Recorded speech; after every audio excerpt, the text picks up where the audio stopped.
안녕하세요. 여러분들은 어린 시절에 어떤 추억을 가지고 있으신가요? 저는 참 불우하게 자랐어요. 어렸을 때 저는 늘 눈치를 보고 불안하게 지내는 날이 더 많았던 것 같아요. 제가 딸이 아닌 아들로 태어났다면 저희 어머니도 그럴 것이고 저도 할머니에게 구박 대신 예쁨을 받고 자랐을까요? 딸을 낳았다는 이유로 구박을 받고 눈치를 보다 결국엔 치매까지 걸리시게 된 저희 어머니의 이야기를 들려드리려고 이렇게 글을 적습니다. 저는 어렸을 때부터 할머니의 눈치를 보고 고생만 하시는 어머니를 보고 자랐어요. 오로지 손자만 바라는 할머니 때문에 어머니는 임신을 하고 있는 동안에도 아들이 아니면 어쩌나 하는 생각에 계속해서 스트레스를 받았고, 저를 낳고 나서는 할머니의 구박에 눈물이 마를 틈이 없었어요.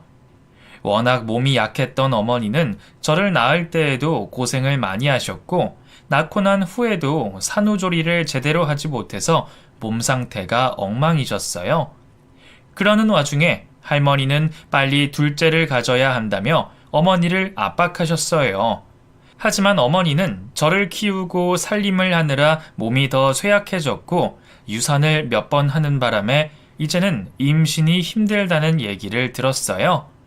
그때부터 할머니는 집에 여자 하나 잘못 들어와서 이 집안 대를 끊어놨다며 어머니를 볼 때마다 눈을 부라리며 화를 내셨고, 어머니는 그런 할머니에게 한마디 말도 못하고 죄를 지은 것 마냥 숨죽여서 지냈어요.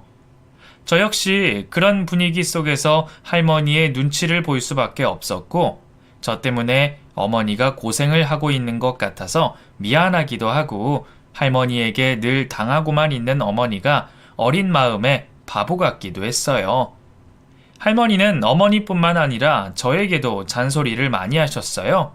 제가 쿵쿵거리며 뛰고 있어도 여자가 왜 이렇게 쿵쾅대니? 좀 조용하게 놀 수 없어?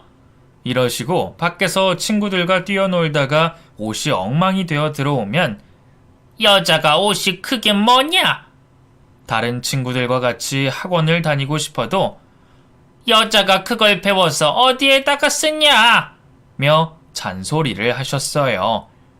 할머니는 저에게 하는 말마다 여자가 를 넣어서 말했어요.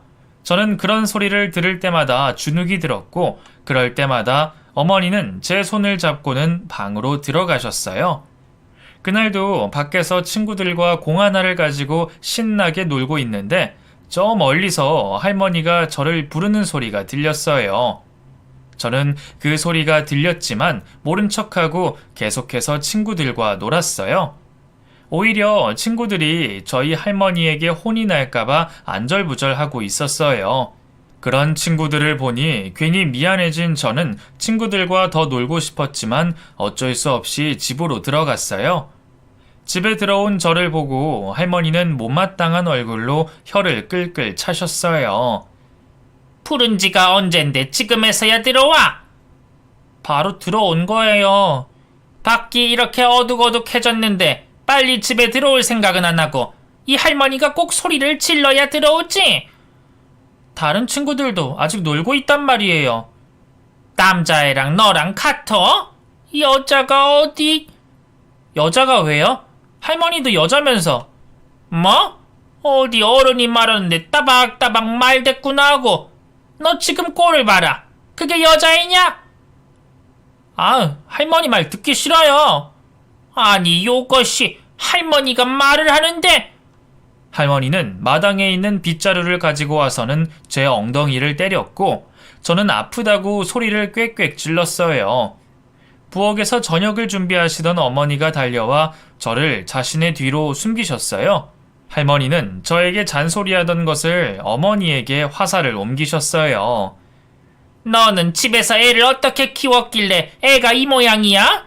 여자애가 조용조용하게 얌전하게 클 것이지 누굴 닮아서 남자애들이 하는 건 다 하고 있는 건지. 죄송해요. 네가 너무 오냐오냐 그러니까 애 버릇만 없어지는 거 아니냐? 죄송해요. 아싸리 남자애였으면 내가 말을 안 해. 어디 여자가 말이야. 할머니는 어머니에게 한바탕 퍼붓고는 들고 있던 빗자루를 마당에 냅다 던지시고는 방으로 들어가셨어요.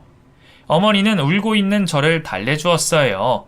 저는 할머니가 싫다며 그냥 우리끼리 살자고 어머니에게 졸랐어요.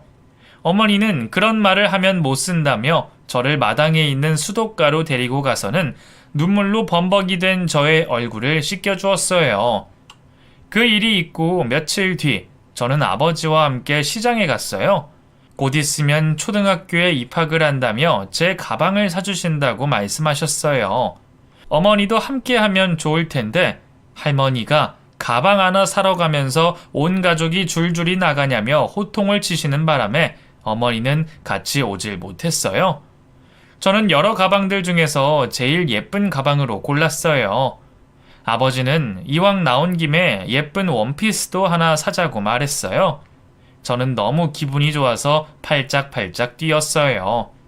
아버지는 하얀색 원피스가 예쁘겠다며 입어보라고 했고 옷을 갈아입은 저를 보고 양쪽 엄지를 치켜 세우며 예쁘다며 웃어주셨어요.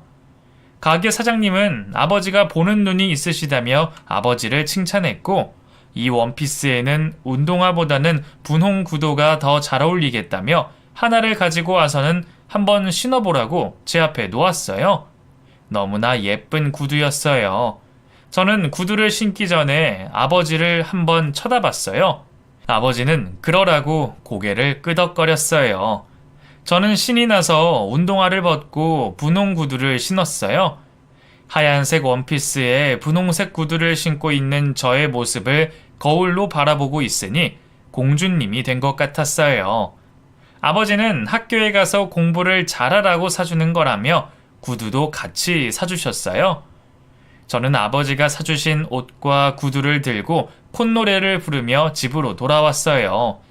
저는 빨리 어머니에게 자랑하고 싶은 나머지 마당에 들어서자마자 어머니를 부르다가 멈칫했어요.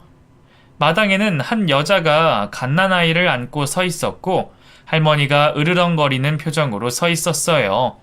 뒤따라 들어오던 아버지는 깜짝 놀라하며 그 여자에게 쫓아갔어요. 아니, 여기가 어디라고 와? 오빠, 오랜만. 당장 안 나와? 내가 못 올 곳에 왔어요? 당장 나가! 싫어요. 여기가 내 집인데 내가 왜 나가요? 뭐야? 이 아이 안 보여요? 뭐? 이 아이 당신 아이야. 그래도 자기 핏줄인데 설마 버리지는 않겠죠? 지웠다고 했잖아. 처음엔 그러려고 그랬지. 근데 내가 왜 그래야 하는지 모르겠더라고. 뭐야? 이 집에 대 이을 사람 없다며? 그만하고 이리 나와. 아버지는 그 여자를 끌어내려 했지만 그 여자는 막무가내였어요. 할머니는 동네 창피하게 이러지 말고 안으로 데리고 들어오라고 말을 했고 그 여자는 아주 당당하게 방으로 들어갔어요. 아버지도 다급하게 따라 들어갔고 어머니는 그 자리에서 주저앉고 말았어요.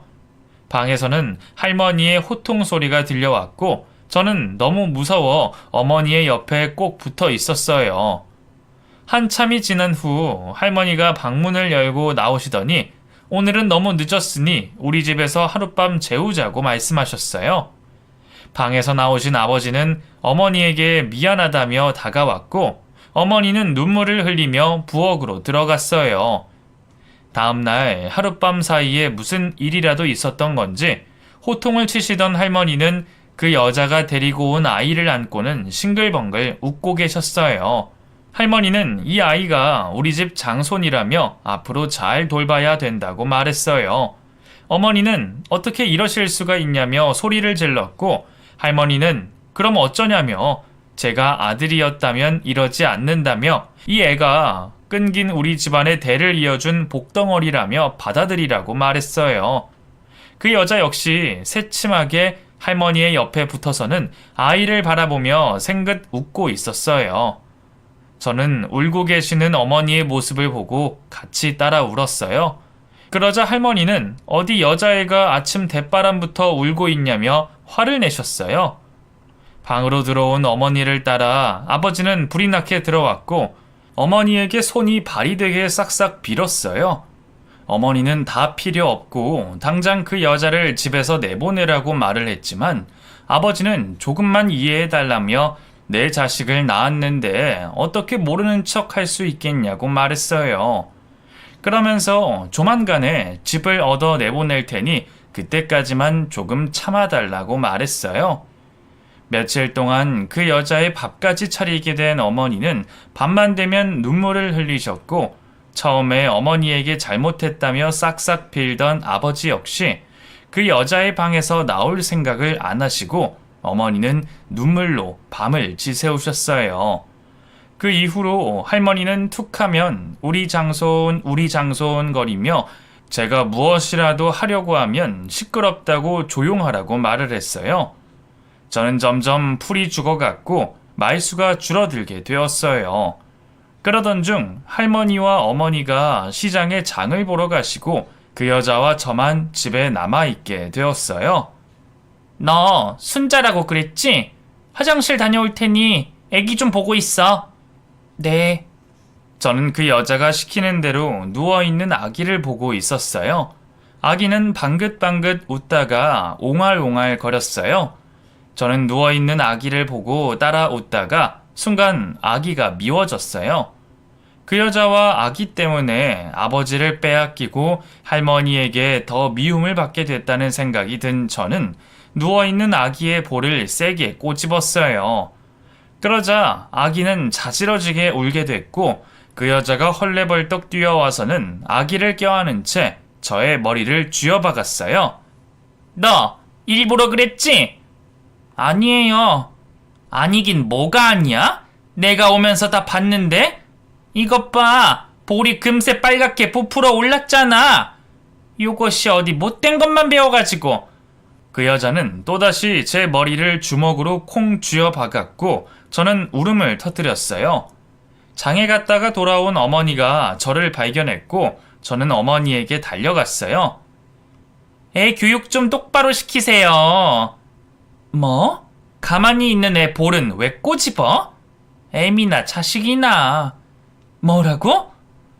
주제 파악이 됐으면 빨리 나갈 생각을 해야지. 계속 여기에 살고 싶으실까? 너 말 다 했어? 어머니는 들고 있던 장바구니를 바닥에 놓고는 그 여자에게 다가가 머리채를 잡아당겼어요.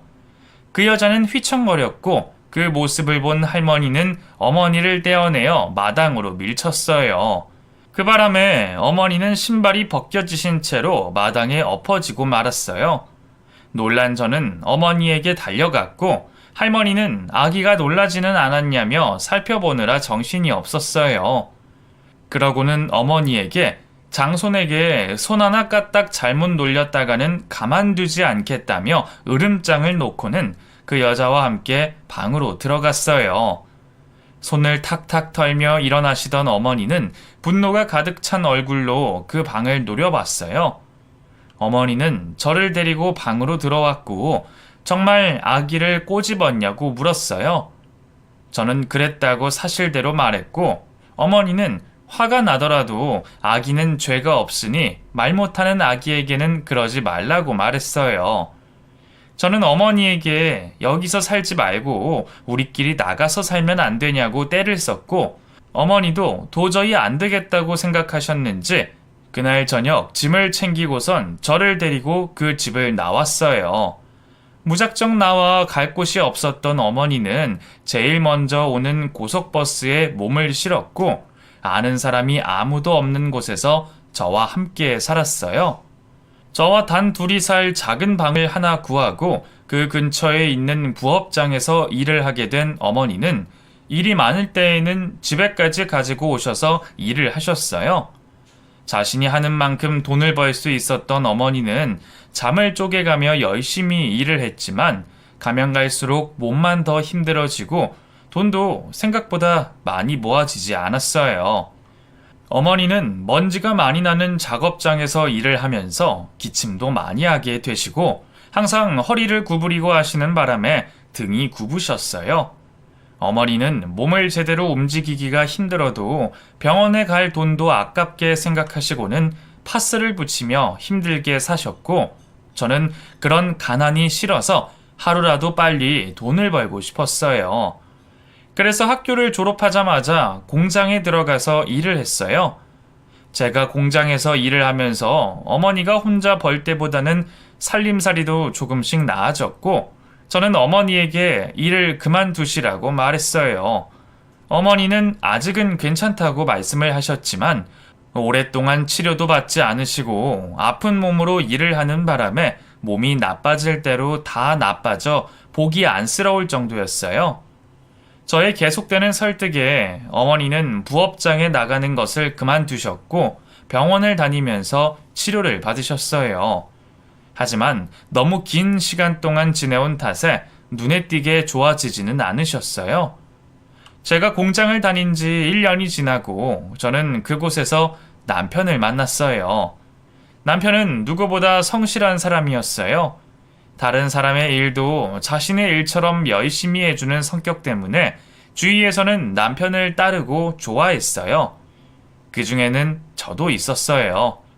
제가 힘들 때마다 나타나서 도와주는 남편 덕에 저는 일을 좀 더 수월하게 할 수 있었고, 그런 남편에게 항상 고마웠어요. 나이가 많은 직원들 사이에서 나이 차이가 얼마 나지 않은 우리 두 사람은 더 가까워졌고 서로 사랑하는 사이로 발전했어요. 순자씨, 나와 함께 할래요? 네? 순자씨랑 하루빨리 결혼해서 아이 낳고 행복하게 살고 싶어요. 그게... 왜? 순자씨는 아니에요? 아니요, 저도 그러고 싶어요. 그런데 왜요? 혹시 어머니 때문에 그런 거예요? 네, 몸도 허약하신 듯 혼자 두기가 그래서요. 결혼해서 어머니 모시고 같이 살아요. 네? 어머니랑 같이 살면 결혼하는 데는 아무 문제 없는 거죠? 네, 저는 좋지만 괜찮으시겠어요? 그럼요. 순자씨 어머니면 제 어머니와도 같은걸요? 부모님이 반대하시지 않으실까요? 저희 부모님은 걱정 마세요.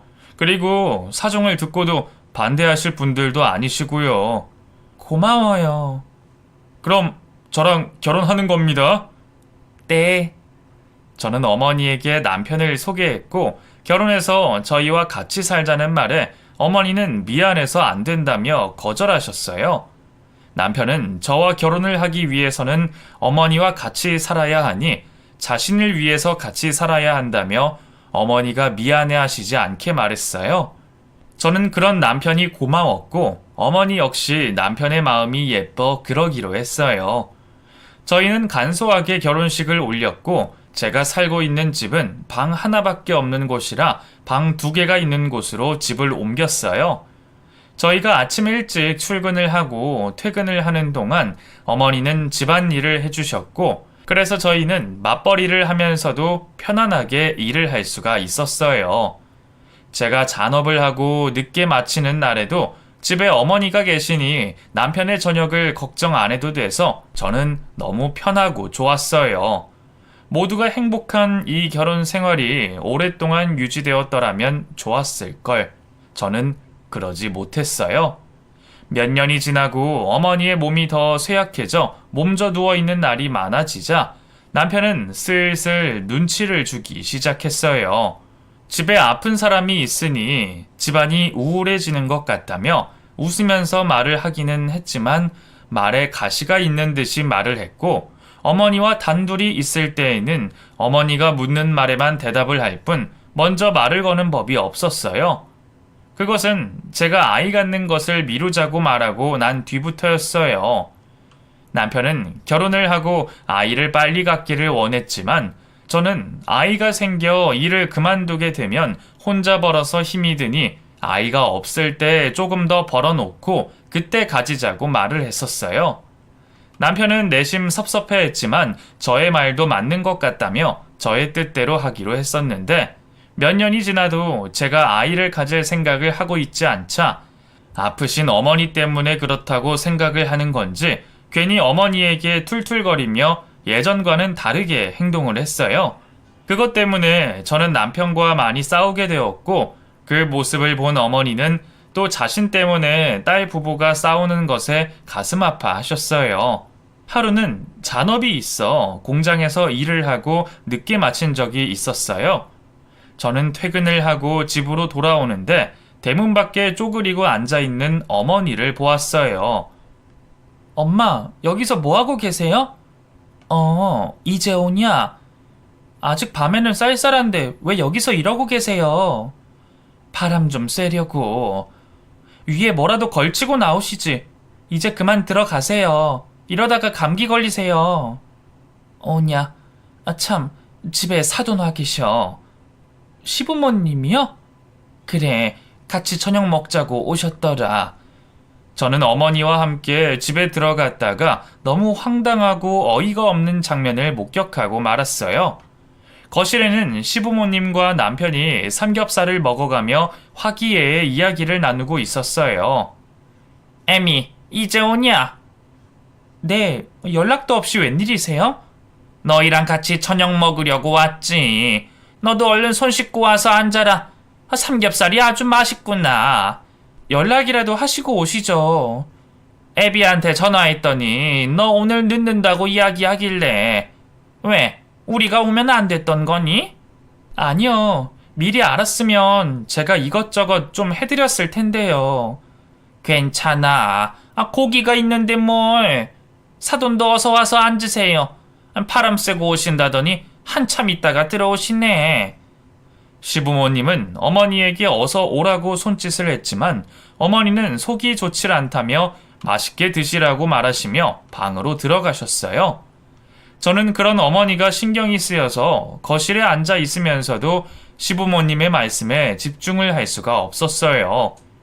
시어머니가 몇 번을 되물어봐야 대답할 수가 있었어요. 저녁 식사를 하다 보니 시간이 늦어졌고 남편은 시부모님에게 늦었는데 저희 집에서 하룻밤 자고 가라고 말했어요. 시어머니는 사돈도 있는데 어떻게 같이 자냐며 그냥 집에 가겠다고 일어났고 남편은 저의 얼굴을 쳐다보았어요. 저는 아무 말도 할 수 없었고 시부모님은 집으로 돌아가셨어요. 저는 먹었던 것을 정리를 하고 어머니가 있는 방으로 들어갔어요. 어머니는 피곤하셨는지 이미 깊이 잠이 드셨어요. 방으로 들어온 저는 누워있는 남편에게 밖에 나가서 이야기를 하자며 흔들었어요. 남편은 피곤한데 왜 그러냐며 여기에서 이야기를 하라고 말을 했고 저는 어머니 주무시는데 괜히 깨우지 말고 조심해서 나오라고 그랬어요. 남편은 왜 사람을 귀찮게 하냐며 투덜대며 옷을 껴입고는 일어났어요. 저는 남편을 데리고 집 앞에 있는 공원으로 갔어요. 늦은 시간이라 그런지 사람 한 명 보이지 않았어요. 저는 참고 있던 것을 남편에게 퍼부었어요. 당신 요즘 왜 그래요? 뜬금없이 그게 무슨 소리야. 요즘 우리 엄마한테 소홀히 대하고 있잖아요. 괜히 엄한 사람 잡지 마. 게다가 몸 약한 사람 밖에다가 내몰아 놓고서는 엄한 사람 잡지 말라뇨? 그게 무슨 말이야? 당신 부모님이랑 뜨뜻한 방 안에서 고기 구워 먹으면서 히히덕거리는 동안 몸도 약한 우리 엄마는 밖에서 오돌오돌 떨고 있었다고요. 그건 장모님이 바람 쐬러 나간다고 하시길래. 그게 진심이었겠어요? 당신이 얼마나 눈치를 줬으면 우리 엄마가 자리를 피해요. 내가 눈치를 줬다고? 참 어이가 없어서. 이왕 말 나온 김에 어디 한번 다 얘기해보자. 어디 한번 해봐요. 당신 장모님한테 하듯이 우리 부모님한테 한 적 있어? 그건 상황이 다르잖아요. 시부모님은 두 분 다 건강하시잖아요. 우리 엄마는 같이 살고 있고 몸도 많이 약하시고. 봐, 지금 말하는 것 자체가 장모님만 생각하고 있는 거잖아. 오늘 같은 경우에도 왜 부모님이 아들 집에 와서 눈치를 봐야 하냐고? 무슨 눈치를 받았다고 그래요? 부모님 오시자마자 장모님은 바람 쐬러 나간다고 나가서는 한참이나 지나도 들어오시지도 않아.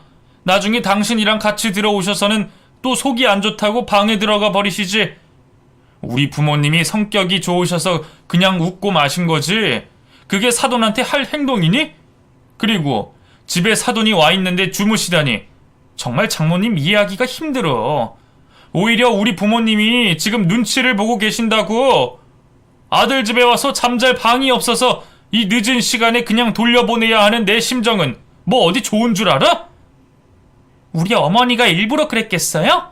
평소에 당신한테 눈치를 얼마나 받았으면 일부러 마음 편안하게 자리 비켜줄 줄은 모르고.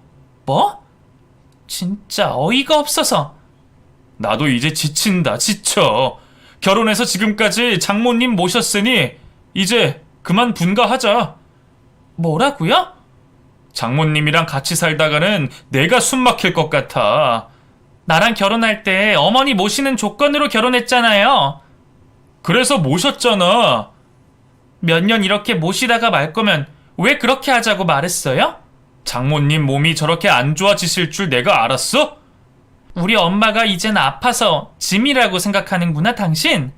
엄마 없었으면 우리가 마음 편안하게 지금처럼 맞벌이 하면서 지낼 수 있었을 것 같아요? 좋아요. 나는 당신 없이는 살아도 엄마 없이는 못 사니까 이혼해서 혼자 살아요. 뭐야, 진심이야?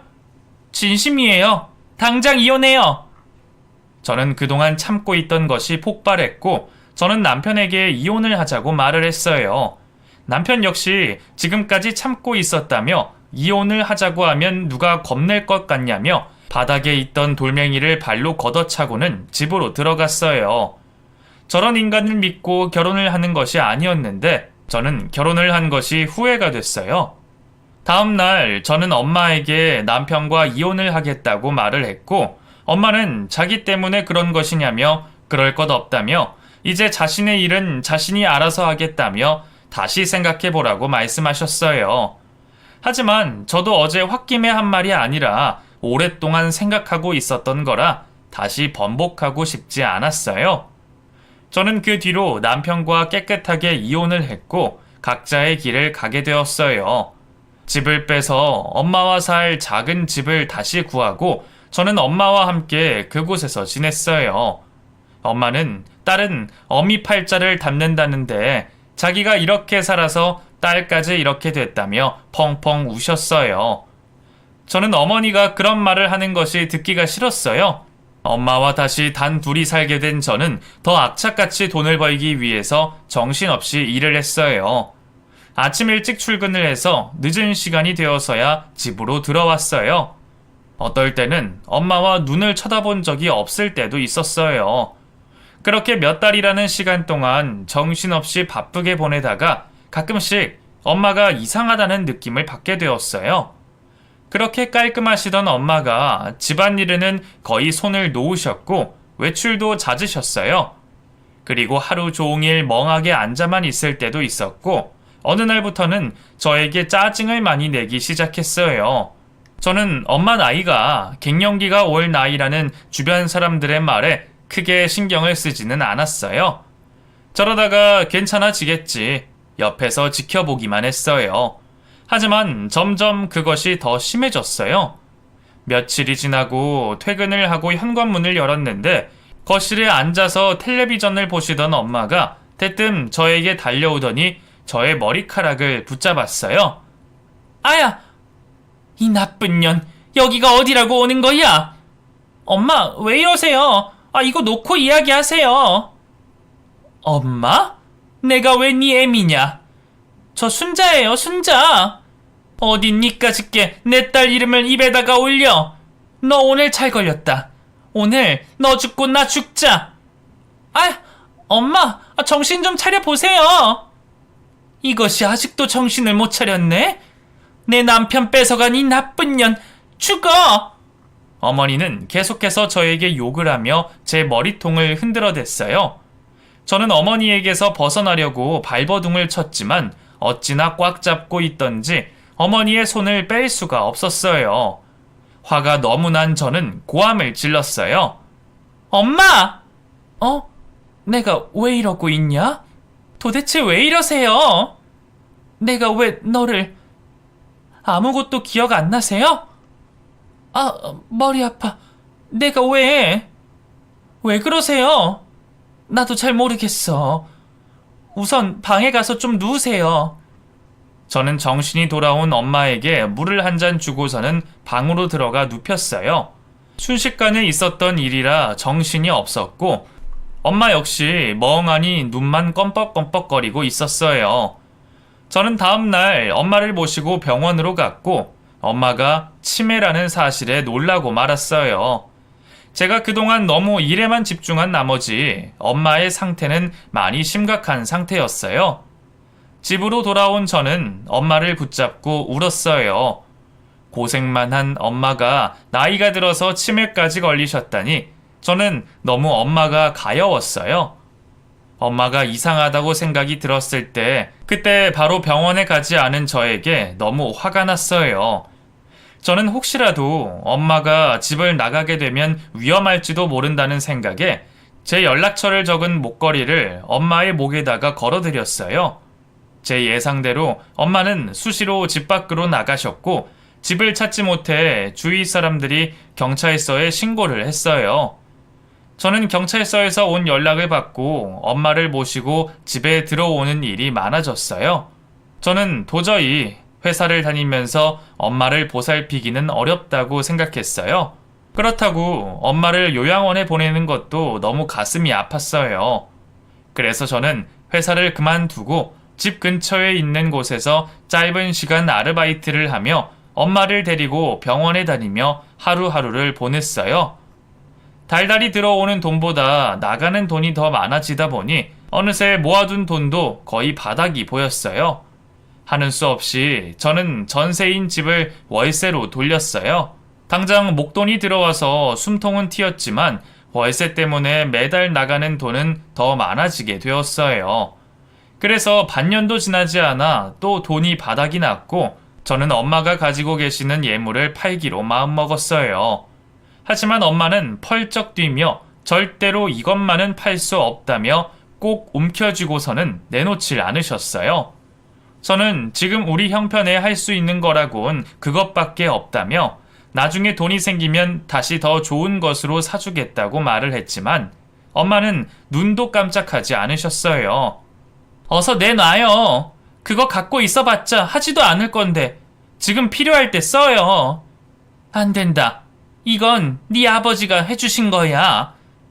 처자식 버린 남자가 준 걸 그렇게 갖고 싶은 거예요? 다른 건 다 갖다 팔아도 이건 절대 안 된다니까? 그러지 말고 어서 내놔요. 산 사람을 먼저 생각해야죠. 이깟 반지가 뭐라고? 이거라도 있어야지 네 아버지가 나를 찾아올 거 아니냐.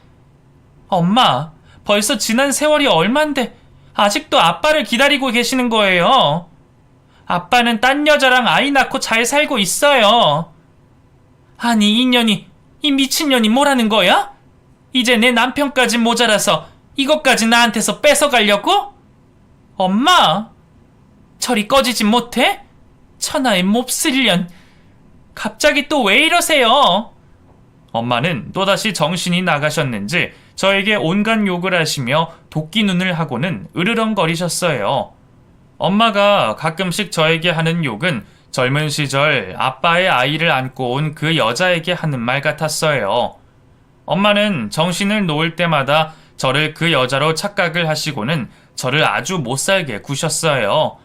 그 시절 그때 그 여자한테나 그렇게 할 것이지 그때는 아무것도 못하시고 그저 울고만 계시더니 정신을 잃고 나니 없던 용기가 생기는 건지 뭔지 매번 당할 때마다 너무 속상하고 화도 나고 이제는 정말 엄마를 요양원에 모셔야 하나 많은 생각이 들었어요. 늦은 저녁 한바탕 소란을 일으킨 엄마가 깊은 잠에 드신 걸 확인한 저는 엄마가 꽁꽁 싸매고 있던 주머니를 빼서는 들고 나왔어요. 이렇게까지 하고 싶지 않았지만 쌀쌀 돈조차 없으니 저도 딱히 방법이 없었어요. 엄마는 누가 가져갈까 싶어 어찌나 꽁꽁 묶어놨는지 그걸 잡고 푸느라 손가락이 부러지는 줄 알았어요. 저는 예물을 들고 전당포를 찾아갔어요. 전당포에 도착한 저는 주머니에 넣어둔 어머니의 예물을 꺼내어 전당포 사장님에게 건넸어요. 전당포 사장님은 이리저리 살펴보더니 저를 유심히 살펴보았어요. 기분 나쁜 분위기에 저는 왜 그러냐고 물었고, 전당포 사장님은 다시 한번 예물을 살펴보더니 손을 덜덜 떨었어요. 이게 왜 여기에? 당신 이름이 뭐요? 왜요? 그건 알아서 뭐 하시게요?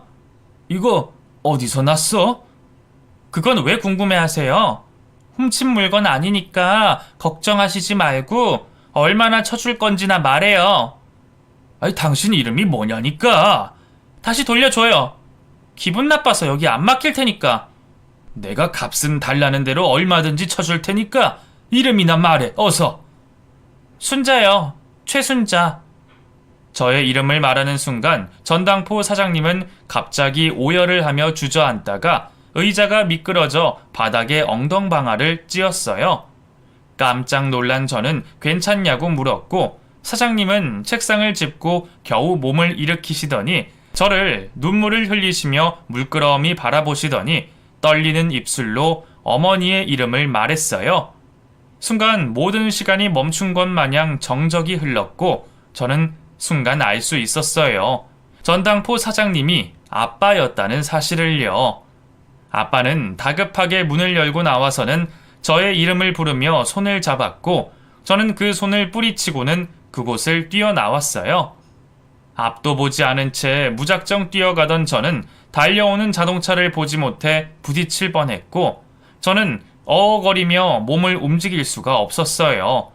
그때 누군가가 저의 팔을 끌어당겼고 무사히 자동차는 지나갈 수가 있었어요.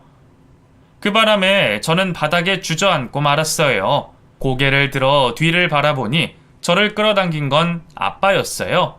저를 뒤따라 나오던 아빠가 자동차에 부딪힐 뻔한 저를 구해주신 거였어요. 아빠는 저에게 괜찮냐며 옷을 털어주었고, 저는 괜찮다며 벌떡 일어났어요. 아빠는 그러지 말고 잠깐 이야기를 나누자고 말을 했고, 저는 후들거리는 다리로 아빠의 가게로 갔어요. 아빠는 눈물을 흘리고 있는 저에게 담요를 덮어주었고, 김이 모락모락 나는 따뜻한 차 한 잔을 건넸어요. 저는 그 차를 한 모금 마시고는 바닥을 바라보며 있었어요. 한참이 지나고 아빠는 저에게 미안하다고 먼저 말을 꺼냈어요. 그러면서 엄마와 제가 집을 나간 후 며칠을 찾아 헤맸지만 찾을 수가 없었다고 말했어요.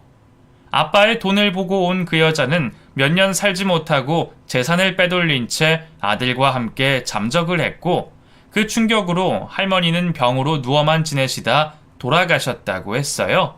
저는 아빠의 이야기를 들으면서 엄마와 저를 그렇게 대하더니 벌을 받았다고 생각했어요.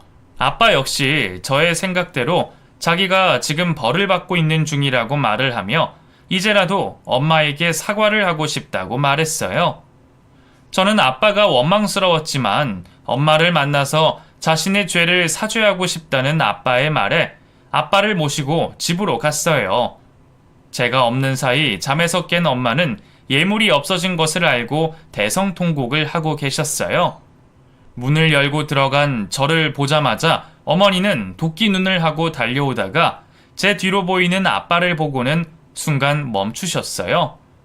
아빠는 조심스레 엄마에게 다가갔고, 엄마는 다시 새색시로 돌아간 것 마냥 아빠 옆에 찰싹 붙어서는 떨어지지 않았어요. 이상한 행동을 하는 엄마 모습에 아빠는 저를 바라보셨어요. 엄마가 치매에 걸렸다는 사실을 안 아빠는 자신 때문에 이렇게 된 거라며 후회의 눈물을 흘리셨고, 엄마는 아빠의 눈물을 닦아주었어요. 당신 왜 울어요? 슬픈 일이라도 있었어요? 아니야, 아무것도. 천연이 또 당신 괴롭힌 거예요? 그런 거예요? 아니야. 오려면 혼자 오시지. 천연은 왜 달고 들어온 거예요? 내가 그렇게 싫어하는 거 알면서. 내가 당신한테 정말 죽을 죄를 졌어. 미안해. 왜 당신이 자꾸 미안하대요? 죄 지은 사람은 따로 있는데. 천연 저거 당신이 준 내 예물도 몽땅 훔쳐갔다고요. 천연 저거 당신이 준 내 예물도 몽땅 훔쳐갔다고요. 예물? 네, 당신이 나랑 결혼할 때 준 거예요. 내가 그거 얼마나 고이 간직하고 있었는데. 전현이 몽땅 다 훔쳐갔어요. 혼내줘요, 당장. 알겠어. 진정해. 나 그거 없으면 못 살아요. 당신이 나한테 준 건데. 진정해. 여기 있어. 여기 봐봐. 이게 왜 당신한테 있어요? 내가 찾아왔어. 아빠는 주머니에서 엄마의 예물을 꺼내서는 엄마에게 돌려주었어요. 엄마는 어린아이처럼 아빠를 끌어안고는 뛸 듯이 기뻐했어요. 그동안 엄마와 저에게 죄책감을 가지고 살아오셨던 아빠는 지금이라도 엄마를 보살피겠다고 나서셨어요. 저 역시 점점 상태가 심해져 저만 보면 예전에 그 여자로 착각하시는 엄마가 걱정이 됐고, 아빠와 같이 있으면 아기처럼 온순해지는 모습에 그렇게 하는 것이 엄마에게는 더 낫다고 생각했어요. 아빠는 짐을 챙기셔서 집에 들어오셨고, 저는 잠깐씩 들리면서 엄마를 만나기로 했어요. 그것조차도 힘들어지는 날이 많아져 저는 무척 힘이 들었지만, 아빠와 함께 행복해하는 엄마의 모습에 슬픔을 이겨낼 수가 있었어요. 엄마가 돌아가시기 전까지 아빠는 엄마와 몇십 년 그때로 돌아간 듯 연애를 하기 시작했고, 엄마는 행복한 나날을 보내다 웃으면서 눈을 감으셨어요. 평생 고생만 하신 엄마가 뒤늦게나마 사랑하는 남자를 다시 만나 인생을 행복하게 마무리할 수 있었던 것에 저는 너무 감사했어요. 엄마를 좋은 곳에 보내드리고 아빠는 저와 같이 살자고 말을 했지만, 아주 어릴 때 헤어진 후 쭉 같이 살았던 적이 없었던 아빠라 불편한 것도 있고 해서 거절을 했어요. 섭섭해 하시던 아빠는 같이 사는 것이 부담스러우면 가까이 살자고 부탁을 했고, 저는 그것마저 거절을 할 수는 없었어요. 저는 아빠가 사시는 곳 근처로 이사를 했고 서로 왕래를 하며 지냈어요. 그리고 저는 다시 직장 생활을 하기 시작했어요. 몇 년의 세월이 흐르고 저는 새로운 직장에서 저를 사랑해주는 남자를 만나 다시 결혼을 했어요. 아빠는 이제 연세가 많이 드셔서 몸이 많이 약해지신 탓에 하시던 일을 그만두시고 요양을 하며 보내시고 계세요. 아빠가 엄마의 마지막을 행복하게 보내드린 것처럼 저도 아빠의 남은 여생을 행복하게 해드리고 싶어요. 아침 저녁으로 꽤 쌀쌀해진 날씨 탓에 감기에 걸리시는 분들도 꽤 있으시던데, 청취자 여러분들도 감기 조심하시고 건강하세요.